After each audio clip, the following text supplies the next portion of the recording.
I'm willing to bet that you thought it was a joke that when Nissan Leaf came up in your YouTube subscription feed, you thought, the red line? Doing a Leaf? You can't be serious. I am deadly serious. Electric cars is where things are going. Now, at the moment, if you want to buy an electric car that's fast, you got to spend the big bucks. But if you come down here to the Nissan Leaf price point, what are you getting? Are you getting a duffer? Are you getting a boring car? Or are you getting something that's a little bit interesting? The new Leaf has been a long time coming. I first drove it in November 2017, pootling around the suburbs of Tokyo. And we pootled for just 20 kilometres, so it was hard to see how it really performed as an electric car. As a car, it's good. If you're in the front, there's tons of space, it's very quiet, and there are plenty of toys. Australian delivered Leafs have lots of gear like heated front and rear seats, heated steering wheel, heaps of safety features, and plenty of buttons to play with. It's a bit plasticky, but hey, you want to jag your I-Pace? You need to find another 80 grand. The leather and suede trim is quite nice, but the seats are a bit short in the backside, so taller passengers might want a bit more support.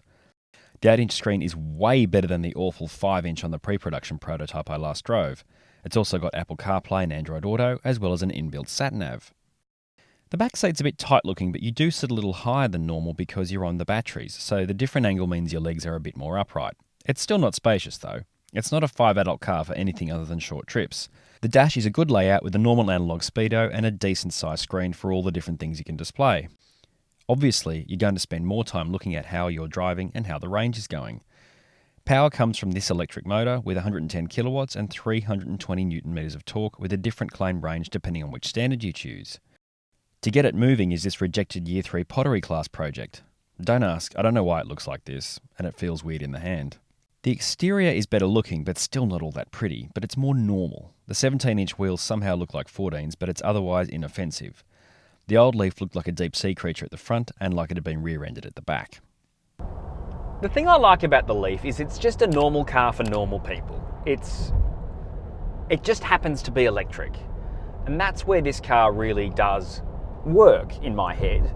Because, you know, there's still a couple of compromises, like you really sit on this car. I am feeling very high above the ground here, even though it's a normal hatchback. So you sit quite high in it. It's also, the driving position just isn't what I like. It's not uncomfortable, I'm not where I want to be. That's my main gripe with the Leaf. And that's pretty much it. I mean, this is a really good car for the people who it's aimed at. It's not aimed at sportsters.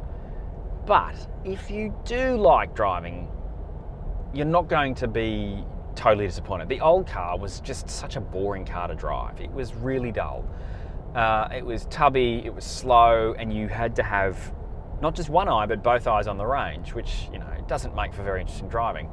This has got more range. When we got in the car, it had 95%, 225 Ks. We did about 50 Ks. It's now got 68% and 184 Ks to go. Like, that's pretty good. And that's a day's driving, and kept getting lost because I can get lost in my own house, let alone out on the road. And so just normal driving doesn't make everything dive to zero. So, you know, the claimed range is a little optimistic, but I reckon you're an easy 210, 220 in this, no problem. And that's a week's driving for most people. I think people get a little bit overwrought about range anxiety, when really most days you drive 20, 30 Ks. You don't buy a car for the thing you may possibly do. Yes, if your daily commute's 100 kilometres, this is probably not the car for you unless you've got a charger at the other end. But if you treat this like most people treat their cars, which is between 30 and 50 Ks a day, you're fine. And you can plug it in every night. If you've got that kind of infrastructure available to, and by infrastructure I mean a power point near your car, you're going to be fine. It's perfectly good for that kind of driving.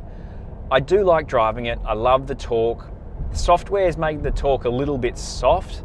I kind of wouldn't mind a sport mode. That would be cool, just to get a bit more thunk off the line, because it does have a lot of torque and it's not super heavy. Yeah, it's 1,500 kilos, but there are a lot of 1,500 kilo hatchbacks, more than you'd probably expect. So it does go reasonably quickly. 110 kilowatts isn't a lot, but yeah, the torque's good, and that makes it fun to drive, and you can punch it out of corners.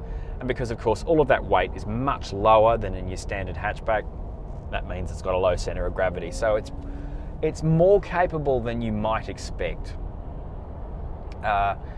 So, you know, I think these will be used a lot as second cars and by empty nesters. You know, people like my parents who've got 2 cars, and one car, like my mum's, just trundles around the suburbs. Well, why wouldn't you get something like this? It just makes sense to me. It's straightforward. It's not a scary car. It doesn't look too green like the previous Leaf. It was a bit much. It wasn't Prius ugly. Well, actually, no, it was pretty ugly. Let's be honest. It was ugly in a different way that the Prius is. But it kind of screamed a bit about what it was, whereas this is a bit more, well, it could be a Pulsar. I reckon, you know, if you took all the badges off it, people will go, oh, that's the new Pulsar, isn't it? So I think that's a reasonable kind of way for Nissan to go. And I think, yeah, 50 grand in Australia is a lot of money. And, you know, around the world there are different things that make this car a more sensible proposition. But, you know, we've got to a point where electric cars are things that people are putting on their list, even just to cross them off, rather than just go, oh, I'm not getting an electric car, because of cars like this, because of cars like the Ioniq and the Kona EV. And there are a lot of people who are thinking about it that way, but then driving it and going, actually, I can do this.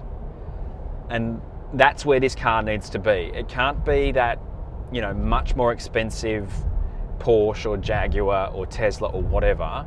It needs to be a car that's attainable and people can buy with their head, and not just, I want an electric car. People want a new car, they're going to be able to look at this car and think, yeah, that's something I can look at. Is it a red line car? Probably not, but I'm looking to the future with this car. This car is going to get better and better and better, and other cars are going to come along, because by 2025, I'm thinking about half the cars being sold will be electric. And those cars are going to have to be good, and they're going to have to appeal to a greater audience. Not just enthusiasts of electric vehicles, not just people looking to make a change, but people who are going into a dealer and wanting something, and they're going to want something that says something about them. So they're going to have to handle. This car handles, and there's a lot left in it. So this is clearly comfort biased. There was even a Nismo concept actually at the launch, so maybe there's something in the waiting wings.